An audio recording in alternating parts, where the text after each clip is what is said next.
everyone, and welcome to the session. My name is Ibukun Adewale, and we're very excited to have you join us today. I said earlier that granting season is always an exciting time for us, and that's because we get to connect with you, to share the work that we do, and also the opportunities that exist to support the work that you do. So, with that, I will start with the land acknowledgement.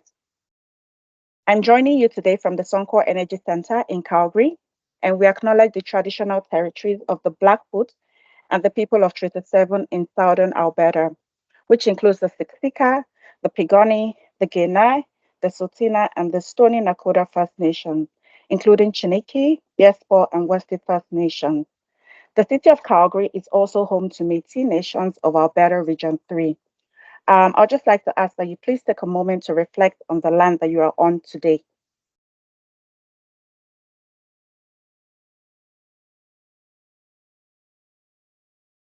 Okay, so before we dive into today's presentation, we'll quickly go over a few housekeeping items.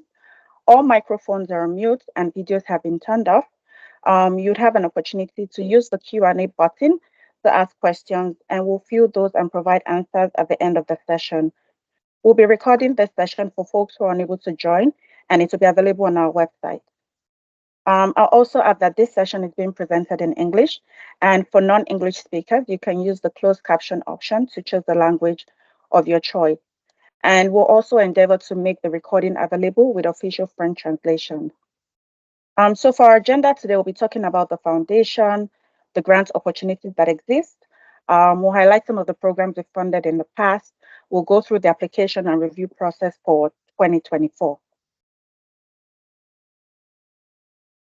So I have some of my colleagues on the call, as you can see, and you'll be hearing from them at different times today. We're a very small but mighty team. I'll start with the group picture. On the right is the Executive Director of the Foundation, Leila Fen. And on the left is Ulrika Thomas. She's our fundraising lead, and that's me in the middle. We also have Ivana Brokovic joining us today. She started as an intern this week, and she'll be moderating the Q&A portion. And with that, I'll hand over to Leila to talk about the foundation, our vision, and our plans to continue to support family caregivers in Canada. Leila, over to you. Thank you very much, Ibukun. I am super excited not only to be here with you from Calgary today to talk about the Caremakers Foundation, but also so pleased that so many of you have shown interest in our funding work and are happy to join us today and spend an hour or so learning a little bit about the foundation and how we might be able to partner with you. So thank you very much for taking the time today. A little bit about the Petro-Canada Caremakers Foundation. I won't spend too much time.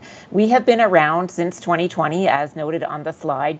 And we are a public foundation that is entirely focused on funding critical resources and supports for family caregivers. I'm sure that most people on this call understand what we mean by a family caregiver or a care partner, but they are those people who are providing significant support to a loved one. We are not defining family, but we leave it up to you to define how you choose to create your family, but providing significant support to a loved one who has a mental or physical health condition or a condition related to aging that really requires some assistance. We have as a vision of a foundation, a country where family caregivers are valued, recognized, and supported. And you'll see on the lower part of this slide where we focus our activity. An important part of the work we do is raising awareness of the cause of family caregiving. We know that in order for people to reach out and receive some support or seek out support, they first need to acknowledge their role as a family caregiver. Many people are just assuming that this is something I'm doing, as I would do for any person that I love in my family. But until you realize that you have this additional role as a family caregiver, you don't realize that there are supports available to you. We do a lot of fundraising, which we put straight back into the sector, which will allow us to provide more grants to registered charities such as yourself. We do a number of different activities throughout the year that raises funds with the assistance also of our Suncor and Petro-Canada partners. Obviously, Ibukun is talking today about the grant making that we do, and she'll give you all of the details about how you might be able to partner with us if you are a registered charity and receive some funding from us. And then we also collaborate with people in the field. We're not experts in family caregiving or healthcare ourselves, but we do enable and learn from people who are. And you'll find on our website, which is caremakers.ca, more information about the work that we've done. I'll just close out by saying that we're so happy again that you're here. We're really excited about the work we've been able to accomplish as a small but mighty team over the last 3 years. And we really think that we're starting to raise the cause of family caregivers to the forefront in Canadian society at large. So thank you very much, Ibakon, and I'll turn it back to you. So we wanted to acknowledge our donors and partners who provide the resources and support we need to do the work that we do. Suncor is our founding and forever partner, and we're forever grateful for their vision in setting up this foundation to address such an important issue. Also, our corporate sponsors, Petro-Canada Associates, Petro-Canada employees have also been very supportive, and that includes Suncor employees as well. Also, the general public has been contributing and donating to the work that we do. And of course, I'd like to recognize my colleague, Ulrika Thomas, who works tirelessly to raise funds and also support the cause. So I recently just got back from a meeting with some of our partners in Halifax, and one of the sound bites I took away, which I thought was worth sharing at this meeting, is that today's family caregivers are tomorrow's care recipients. And for me, what that implies is that the cycle of caregiving is never ending. And it also means that the work that all of us are doing to support family caregivers is extremely important and valuable. Family caregivers need help, and the data before us is astonishing. And like most of you already know, 1 in 4 Canadians is a family caregiver, and that number continues to increase as we narrow the statistics by region. So as a foundation, we work with experts like yourselves to deploy and implement programs that will make a lasting impact in the lives of family caregivers. In order to address some of the challenges caregivers are faced with, we funded programs that offer things like respite, education and support, system navigation, resource development, and collaborative work with experts. And by doing so, we've supported diverse groups of caregivers across the country, excuse me. We've supported young caregivers. We've been able to support seniors. We've supported family caregivers within marginalized groups. We've also been able to provide support to caregivers in the workforce. And lastly, disease-specific interventions have also been funded through our grant streams. And as our network of caregiving expands, we're able to amplify the work of our charitable partners in a way that benefits all.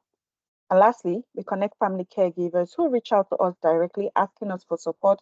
We refer them back to the caregiving professionals because we know that they are the experts and they're best suited to provide the necessary support. So we're very proud of our progress in just 3 years.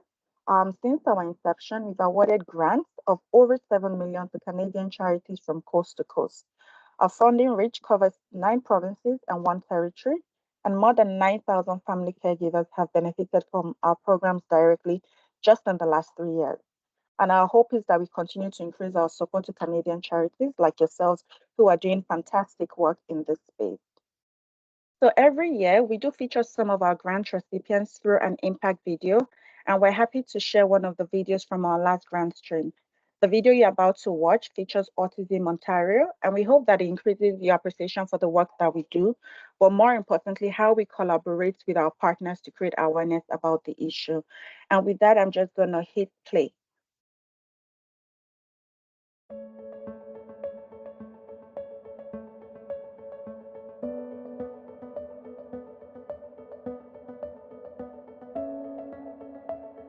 Well, with Samantha, she's about routine. When she wakes up in the morning, she's gotta have her bubba, then she's gotta go to the bathroom, and then she brushes her teeth, gets ready, brushes her hair. If one of those get out of place, she has to start from the beginning. She was diagnosed at the age of 3 with autism. Soon we go to school. Ready to see all your friends? Yeah. Play a recess? Yeah. Good job, Samantha. All by yourself. When she was diagnosed, I was terrified. I was just like, what am I gonna do? How am I gonna do this? Will I be good enough to do this? Will I be strong enough? With 2 other kids. But I did have the doctor reassure me that with the right supports, I can get through it with her. On the ride to school, she's reminding me not to leave her because she does suffer from a lot of anxieties. Her fear is in school with a lot of people. Okay, baby, ready to go? Yes, I'm ready. Okay. So she asks for me to stay at school with her. So I do. I get there, I sign her in, I go to the classroom, I say goodbye. Then she tells the teacher, Mommy's waiting outside, she's gonna stay for me. Then I get to the car and sit there. I'm here every day, from the moment I drop her off to the moment she gets picked up. So seeing me outside makes her feel safe in school. And if that's the way it is, and she's gonna get in school and have that education that she deserves to have, then that's what I have to do. It's rewarding to see her smile when I pick her up, rewarding to hear her say she had a good day. All those little steps that she does are big steps for me, even though she may not notice they're big steps. And that makes me proud of her. So as a mother, I knew how to love, I knew how to care, but it didn't prepare me for what her needs were. So I ended up Googling and I found Autism Ontario. And there was a program called CARES. I thought it would be a great program for me. Okay, so I'm gonna go get ready because I'm going to a CARES meeting tonight. Okay? Okay, chew, baby, chew. Autism Ontario has been privileged to be able to provide a variety of supports to families, but a program like CARES makes a difference in ways that are clearly tangible. When they come together, where they feel supported, where they feel educated, where they can laugh and they can cry, they can learn, they can hope, it makes a difference in their well-being, and that ripples out to their children, their partners, and the community. And that changes lives. CARES showed me with the reading, with the activities, that I need to care for me too. Caregivers definitely need support. Sometimes we don't realize how much support we really need because we're so focused on trying to do our best. CARES made me feel like I wasn't alone. I gained family and friends in that program because I feel like they were so supportive. Petro-Canada's Caremakers Foundation is having a direct impact on the work that we do at Autism Ontario. We're super excited about expanding our reach, and to get to families we've not been able to connect to before means the world to us and allows us to continue to achieve our mission of a better world that makes autism matter. I feel lucky that Autism Ontario exists. If I didn't reach out to get that help, I may not have been able to keep stepping forward. The CARES program made a big difference in my life.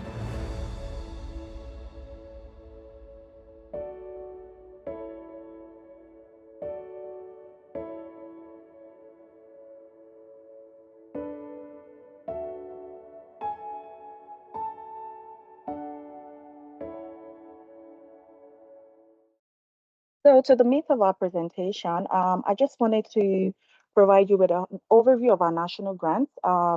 We currently have two grant streams, which you're probably aware of. We still have the national and the local grants. And like the name of the national grants implies, it's targeted at charities providing support at the national level. And we also consider applications from organizations whose reach is regional or provincial. And this funding is specifically targeted at programs or projects that address systemic issues. And the grant stream offers up to a maximum of $300,000. All our grants are single year grants, but we're currently exploring a multi-year grant strategy for next year. So if we were to get that approval, it would not be implemented until 2025. So for this year, our grants will still be single year grants.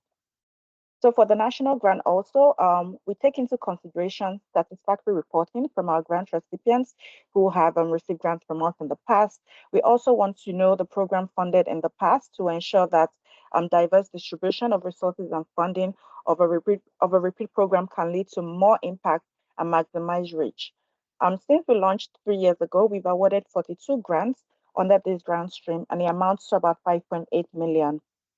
So the application portal is going to open on the 31st of May, which is the end of this month, and it's going to close on the 5th of July at 11:59 p.m. Mountain Time. And I think this is where a lot of people get confused. The time zone is Mountain Time. And after that, we'll commence the review process, which will last about 2 months. And lastly, the notification of award will go out at the end of September. I thought I would do a quick call out that only Canadian charities who hold a valid charitable status with the CRA would be considered for this grant. And of course, they have to be based in Canada, and they're working from, and they have an office location within Canada too. And for past programs that we have funded training programs to support family caregivers as they transition their kids with high medical needs back into their homes. We've also funded programs that help translate caregivers toolkit into multiple languages to take care of marginalized and our diverse group of caregivers in Canada. And also we funded the development and expansion of services of young caregivers to 2 new provinces in the country. For the local grants, the focus area usually is around organized smaller charities who are addressing needs of family caregivers within the communities. So these are organizations that are providing direct support to family caregivers. And we pretty much fund all types of programs and projects that apply to family caregivers. So we welcome applications from all organizations across the country.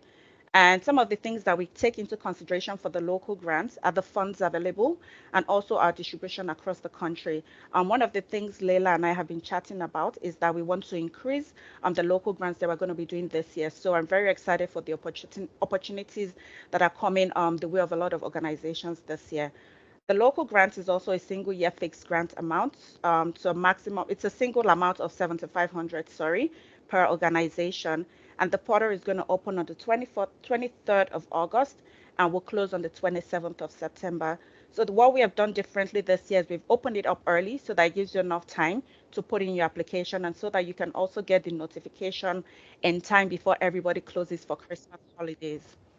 And for the programs that we have funded under the local grants, we've done a lot of respite programs, which is always a great need for family caregivers. We also know that family caregivers talk about a lot of financial challenges. So we continue to provide funds that help with one of the programs that we have done is we've provided funds to parents to help them deal with their child's cancer diagnosis. And that way they're able to alleviate expenses related to accommodation, parking, meals, and laundry. And I thought it would be very good to also talk about some of the things that we do not fund. And that's because we also get requests from people asking us for certain things. So we do not fund advertising. We do not fund professional sports groups or teams. Excuse me. We do not have an endowment fund and we do not fund endowments.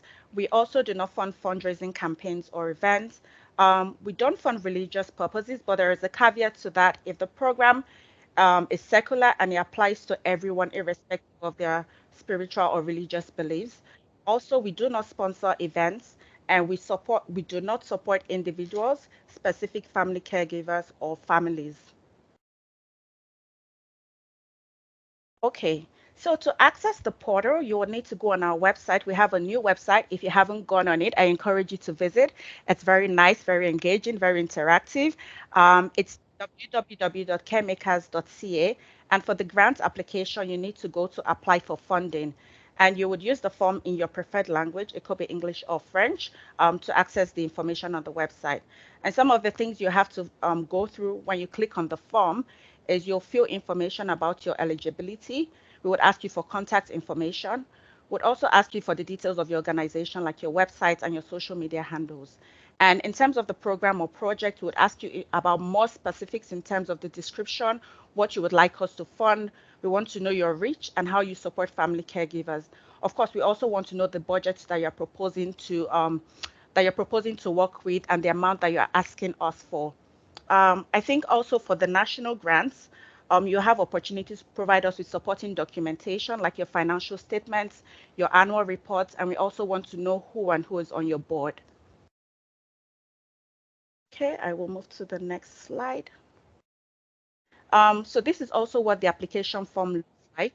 One of the questions we get asked is it flexible? And I thought I should share this with you so that you can know how to navigate the application form. So just below the title application form, you can see red lines, broken lines. You can click on those lines to go through the application so that you can see all the questions in advance and you can work with your team to provide the response before you complete the application form itself. I see a thumbs up, so thank you for that. And just to also add that you have the option to also collaborate with your colleagues to complete the application forms together. So while you're working on it, someone else can also go on the form to provide information and you're collaboratively working on the application form. Thanks for all the thumbs up, I see them. Okay, so in terms of the review process, for the national grant, it's quite rigorous, and as you would expect, it's 300,000 per organization. So once we get the application, up to 300, I should correct, per organization. So when we do get the application, we do review it. We do some research and data gathering. Where applicable, we'll reach out to you to do interviews because we really want to learn about what you're doing. And we also find out that sometimes the application form doesn't give us all the information that we need to know about your programs. So we will reach out to you for an interview. And then we analyze our findings and make a recommendation to the board. And once the board reviews and approves, we'll get back to you.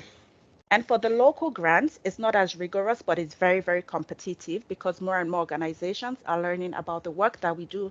And almost everybody I've seen is doing great work. So for the local grants, we usually will start with a first level review to make sure that all the applications that we have received are supporting family caregivers. And then we have a fantastic group of associates who are part of our local grants advisory committee. And they sit down and review all the local grants applications that we get. They make an assessment, they score each application, and then we collate that and make a recommendation to our board. And then based on the approvals, we get back to you and let you know the outcome of your application. So yay, congratulations, you got an award. What next? You will get an automated email from us letting you know the outcome of your application. You will also receive a second email from us with the award letter. You will get the email will contain some payment forms, a social media cheat sheet, our logo, and you'll be required to fill the form so that we can set you up as a vendor within our system so that we can pay you. And also we want to receive the signed acknowledge agreement letter back. Also, you will receive payment from us after we do that. For the national grants, payments are usually made via EFT.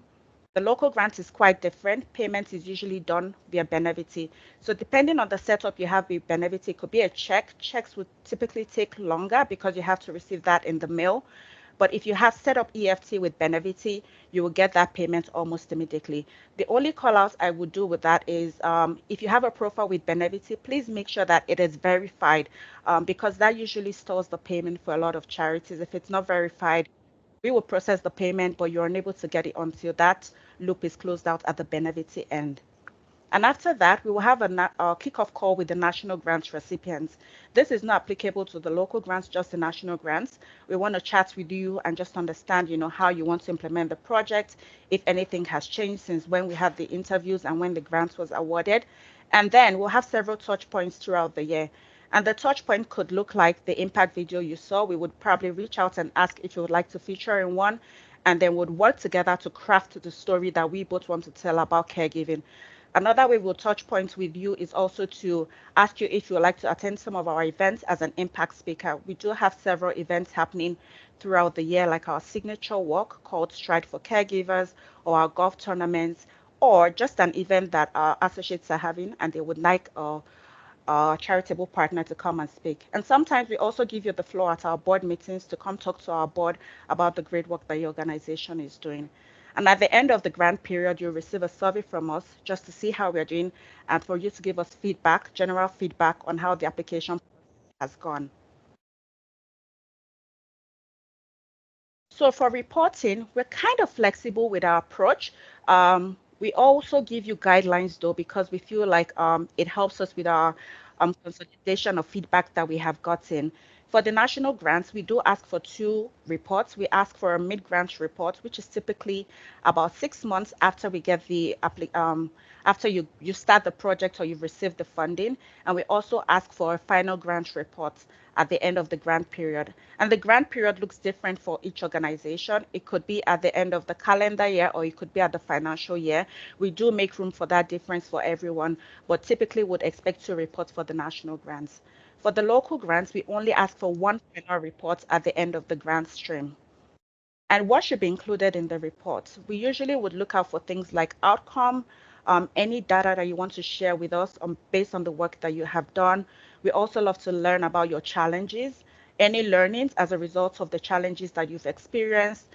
Because we don't work directly with family caregivers, we rely on you to share quotes and testimonials so that we can include them in our brochures and our materials. We ask for high resolution images if you have those available, and that's usually what we ask in terms of our reporting. We're very, very flexible. And if there are any other useful information that you feel like as a result of the funding it came out, maybe you went for a conference and you would like to share the work that you shared at that conference, it's always very useful for us to learn. So you do have a lot of room to provide as much information as possible, but generally we just want to know how things are going with you and how we're making a difference in the lives of family caregivers. So I thought I would share some useful tips based on all the applications that we have reviewed. And I think maybe we've done over 400 reviews. So definitely at this point, we're able to share some feedback. I would say that carefully review the grants applications to ensure that you meet the requirements before you apply. I would also like to say that it's always very helpful when you clearly articulate your responses to the questions. And based on the feedback we've also gotten, we have one of the simplest and easiest grant application forms. So it's always good when you provide good responses for us.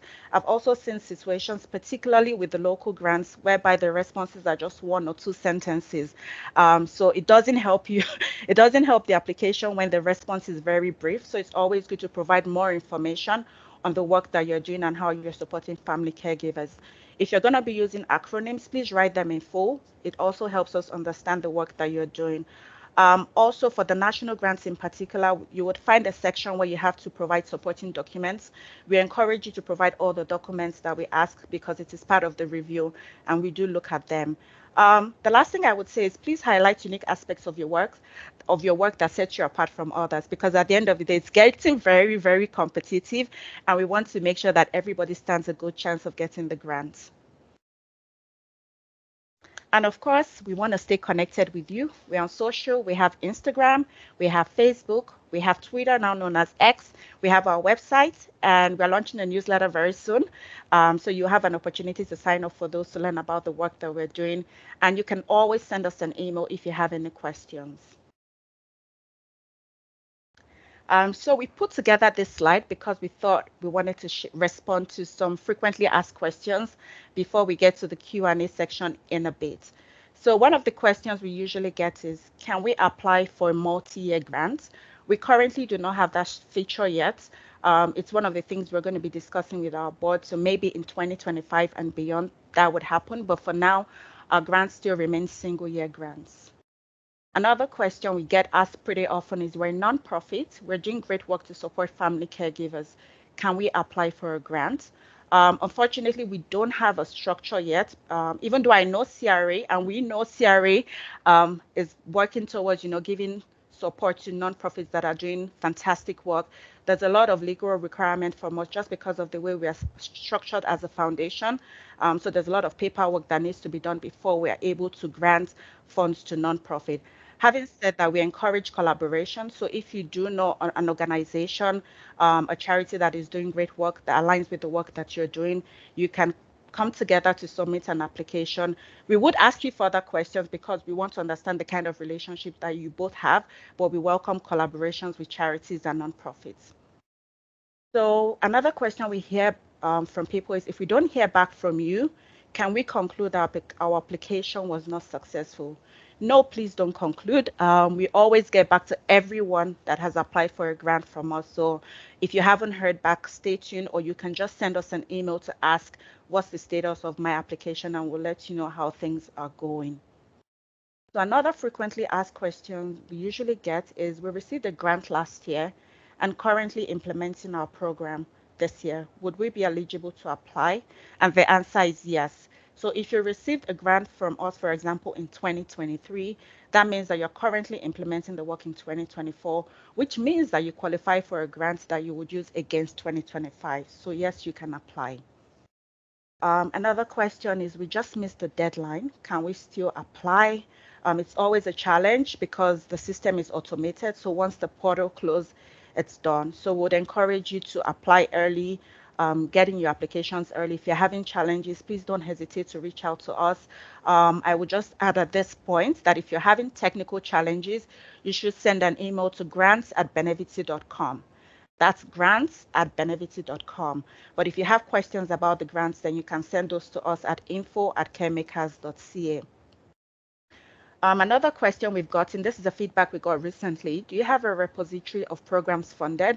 We're currently working on this so that we can give you the opportunity to see the programs that we have funded, the outcomes, and if you want to collaborate with some of those organizations because their work aligns with what you're trying to achieve. So that's a work in progress. But in the meantime, you can visit our website to see all the organizations that we have funded and a description of the funds. Again, you can also send us emails if you want specific information about each organization, and we'll try and provide that to you. Another question we typically get, can we meet with you afterwards to discuss the specifics of our project? This is always a challenge just because we're a very small team, and we try to provide quality service to everyone. But the way we've been able to manage this is for you to send us an email. We'll provide a detailed response to your request. We're just not able to meet with everyone who would love to meet with us. How many grants will you be awarding this year? I think this is a fantastic question. So if you look at our history, every year we've significantly increased the grants that we've awarded. Last year we did 17 national grants and 110 local grants, which was double the amount of local grants we gave the year before.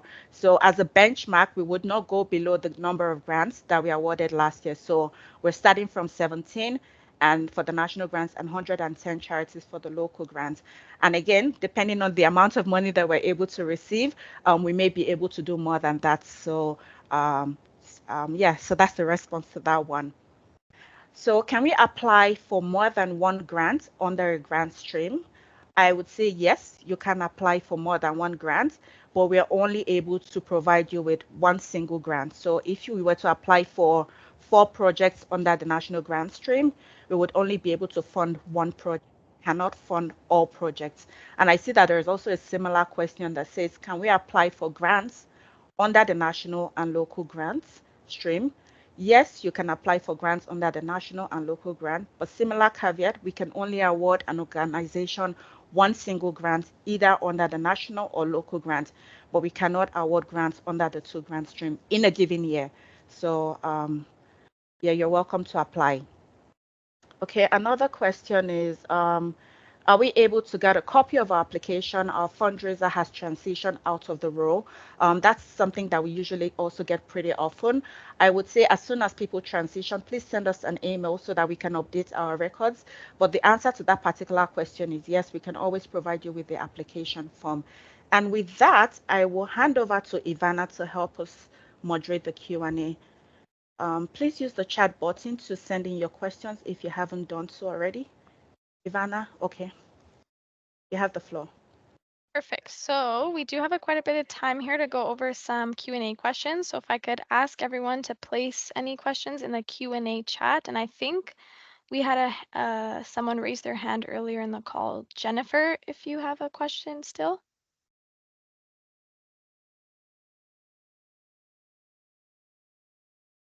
Or they can put it in the chat box. Yes. Yep, any questions you can put in the Q&A and I will moderate them.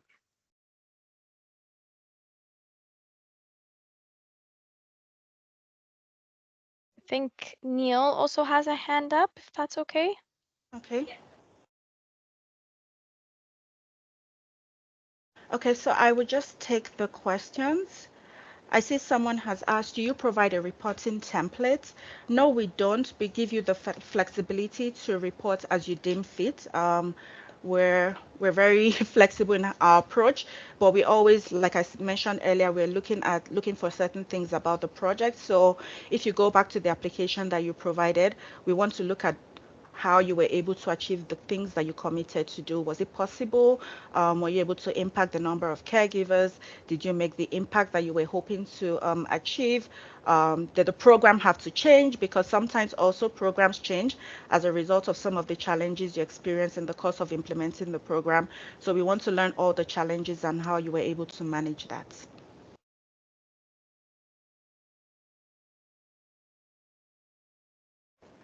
Okay, so I see a question. It says last year we received an email through Benevity that the grant was cancelled. Our local Petro-Canada was confused. The question is not complete. Could you please just resend the question and provide more details? Was it a Petro-Canada grant? And If you can also send more details within this chat, but I'm very interested in this question. So you can also send us an email and we'll look into it because I'm just seeing this for the first time.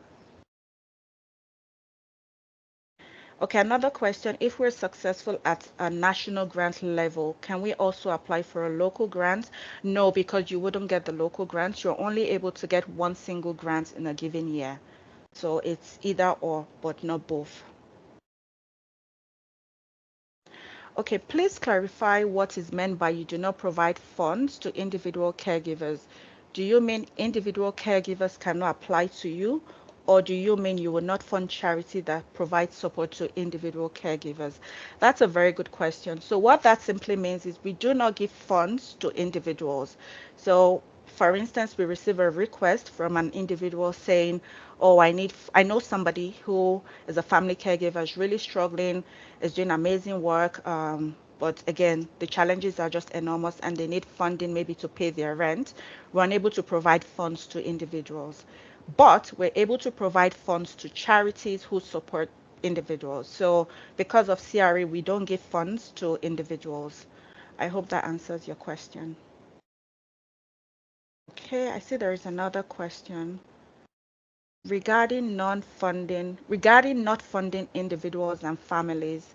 If we run the cooperative housing, a network of caregivers, would that be individual families which you do not fund?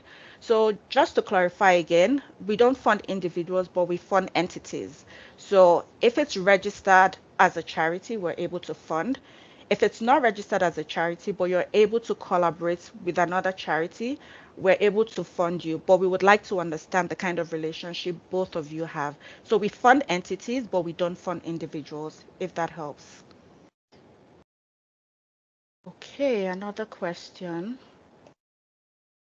Are you able to share more about your review structure, steps, and how many rounds, and also how you score? Based on the criteria, our program feels strongly aligned, so any insight as to how it's reviewed and why we were not successful is helpful. I think the general feedback I always give to people when they ask is, why didn't we get the funds? There's a direct link with the work that we're doing to support family caregivers. It's not because the work that you're doing is not fantastic. It's not because the work you're doing does not qualify. It's because the primary challenge is we have a limited pool of funds and we want to make sure that we're able to support as many programs as possible. So my usual call out is please apply again if you didn't get the fund last year. It doesn't mean that your work isn't great. It just means that we're confined in terms of the resources that we have available to support you. In terms of the review, we want to see your organization's history. We want to know who and who is working there. We want to know your board history. We look at your financial statements to see how you're doing as an organization. But more importantly, we want to learn how you're supporting family caregivers. And we do score you based on those parameters that I have just mentioned.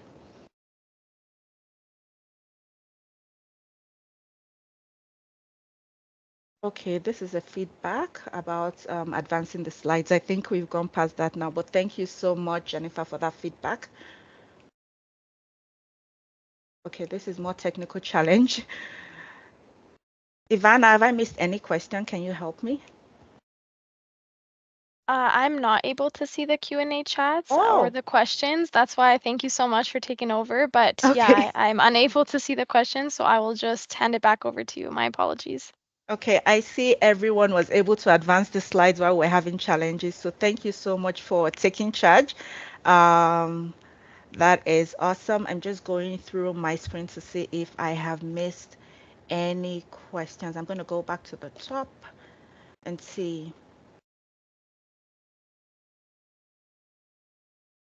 So when you say you do not fund campaigns or events, does that mean you do not fund any events? Yes, we do not fund events. So it could be a component of the project. Maybe you're going to be having a brainstorming session and you're bringing folks together. Depending on the collaborative type of event that you're doing as part of your project, that could work. But we do not provide direct funds to raise funds for your programs. No, we don't.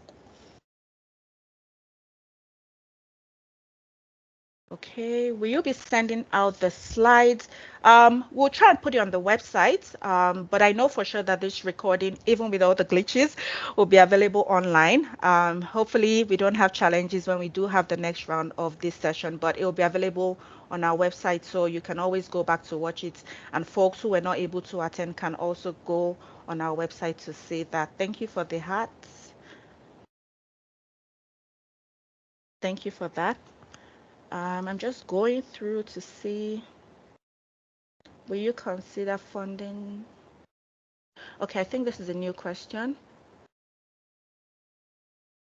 Would you consider funding charities that financially support caregivers when they lose income to care for a loved one? In other words, payment of overdue rent, utilities, provision of grocery gift cards.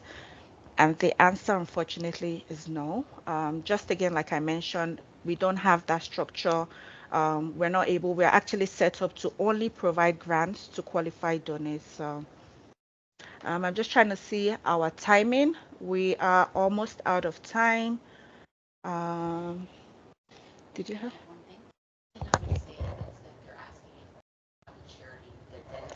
Oh, yeah. Oh, yes. So Leila just called my attention that do we fund charities that now provide that support to those family caregivers? Of course we do. It could be under the predominantly that usually happens under the local grant stream. So yes, we do fund organizations that are able to provide that support, but we cannot provide that support directly. Yeah, I hope that was helpful. Okay, this is a question from Nick. We are a youth serving nonprofit. Our primary mission is not related to caregivers, but as part of the holistic support offered to remove barriers to young people and families, we do support some family caregivers in unique instances. Would an application of this nature be considered? I think it's a very tricky one because first, you're a nonprofit and your work does not relate to caregivers. So we'll be reviewing your application against other applications. So first, the way you would probably qualify is if you collaborate with another organization. But like I said again, even though you're going to be applying, we're also going to be reviewing it with a lot of other applications that are directly supporting family caregivers. So um, that could put you a little bit at a disadvantage, and you might not get the outcome that you were hoping to get. So I don't know if that was helpful. Okay, so this is another question from an anonymous. Do you give priority to new projects or existing funded projects? Just wondering if there is any preference given to one or another. And the answer is no. We welcome both new and existing projects. We're happy to support any type of project, really. We just want to make sure again that we're able to support the people that truly need the help that they need. Okay. Some of the questions I see are similar to some of the ones that I have already responded. So I'm not ignoring your question. It just means that I have already answered that question. Okay, so this one says our foundation hasn't been directly awarded a grant, but our parent company currently holds one. Will that impact our eligibility at all? I would say please apply. Just because your parent company is a different entity and you're also a different entity. So we would review it based on its own merit and we'll let you know the outcome as a result of the work that you are doing. So we would encourage you to apply. There's a comment you mentioned there are local representatives who evaluate the local grants. Are there opportunities to engage those local reps who live closest to our organization? Um, that is an invitation to an experience that showcases the impact of the project. So we just got an alert. Okay. Are we safe? Okay. We have 5 minutes, so I'll try and cover as much as I can before we round off. So the question was, you mentioned there are local representatives who evaluate the local grants. Are there opportunities to engage those representatives who live closest to organization? So the way we approach that is usually when we do have events, we connect the local representatives with our grant recipients to share the work that they're doing. I don't know if you wanted more but we usually would give you an opportunity to connect with the organization that is closest to your location. So for instance, if an associate is located in Northwest Calgary, and we do have a grant recipient that has received a grant in Northwest Calgary, when the associates are having events, we would invite the closest charitable organization to that location to share the work that they're doing. So that also happens.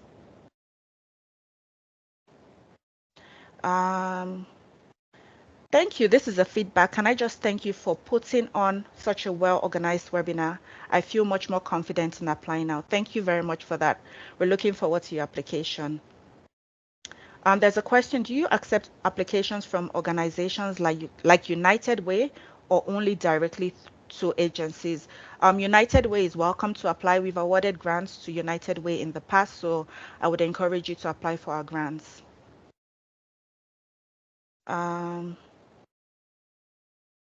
If we got a subvention from you last year, can we apply again this year? The answer is yes, you're welcome to apply again this year. Okay, I think we've answered pretty much all the questions. Can we apply 2 years in a row? Yes, you can.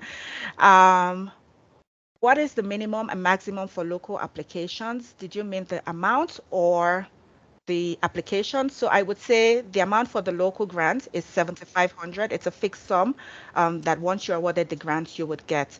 There is no minimum or maximum. I know time is almost running. I'm trying to see if I can take one more question. Okay, I think we are done.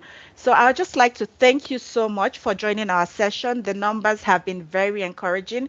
We had over 200 registrants, and I see that we had a lot of okay, the numbers are no longer accurate because I think people have dropped off in between. But thank you so much. We're very excited and happy that we were able to connect with you through this platform. If you still have any further questions, please don't hesitate to reach out. We want to be able to support you and set you up for success as much as we can. Thank you again and have a wonderful rest of the day.